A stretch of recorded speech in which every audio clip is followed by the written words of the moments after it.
Hello and welcome muli sa aking kusina. Gagawa tayo ngayon ng Korean beef barbecue. And here are the following ingredients. Thinly sliced beef. So, ganito lang siya kahaba.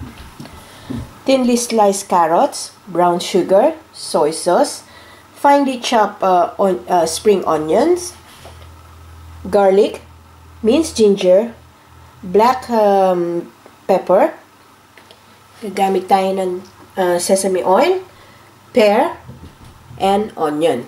So, ang lahat na ingredients at exact measurements, makikita nyo ang link sa description box, paki-check na lang. So, ang ating first step, ilalagay lang natin yung pear dito sa ating food processor, pati na yung ating onion, and yung garlic. So, ipupuree lang natin to hanggang sa maging paste. So, in between ng ating pag-food processor, i-scrape lang natin yung side para pantay yung ating pag-puree.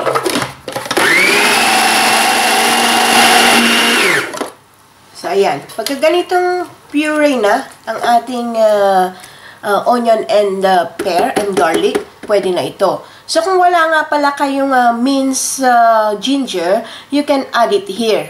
Sabay nyo na rin siyang imi-mince kung yung whole ginger ang gagamitin nyo. So, this one is ready. Mag-proceed na tayo sa ating next step. So, dito sa ating plastic container, ilagay na natin yung beef. And then, yung ating pureed pear and onion and garlic. So, pagsasama-samahin lang natin to as a marinade.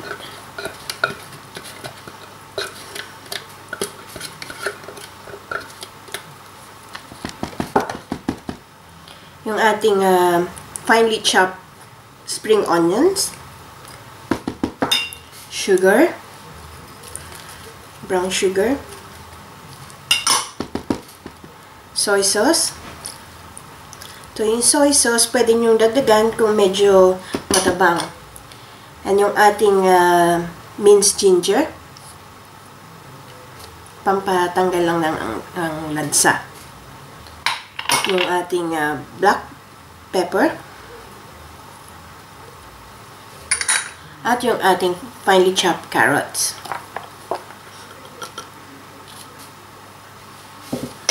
Then, imimix lang natin to. Make sure na lahat ng meat nyo ay makover ng ating marinade.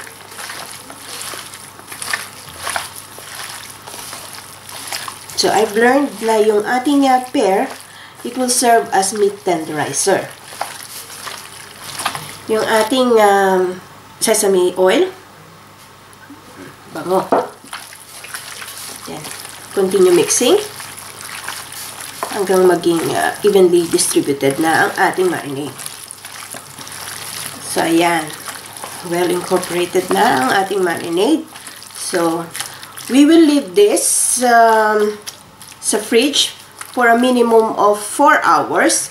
Mas maganda kung overnight, i-leave natin to sa fridge. So, i-cover lang natin yung ating plastic container.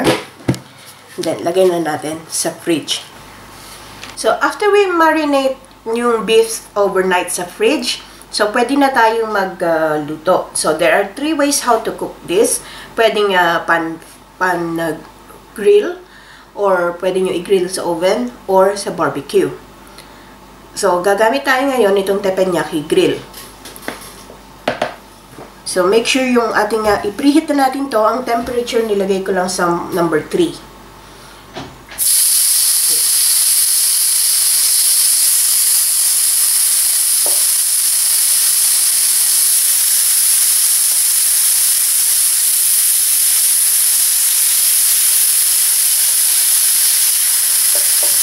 Ay maganda na thinly slice yung ating beef para mabilis. So, maybe i-grill natin ito between 3 to 5 minutes. Depende sa thickness ng ating beef on one side. Bali, 3 to 5 minutes on one side, and then balik na rin natin another 3 to 5 minutes on the other side. So, after 3 minutes, balik na rin natin yung ating beef.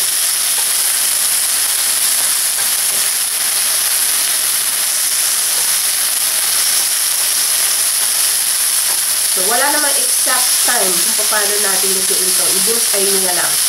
Depende nga sa thickness ng ating beef. So, kung wala kayong teppanyaki grill, so kung yung ordinaryong barbecue grill lang ang gagamitin nyo, dito nyo siya ilulutuin. So, ito yung barbecue grill, ilalagay nyo on top yung foil, ilalagay nyo yung beef dito.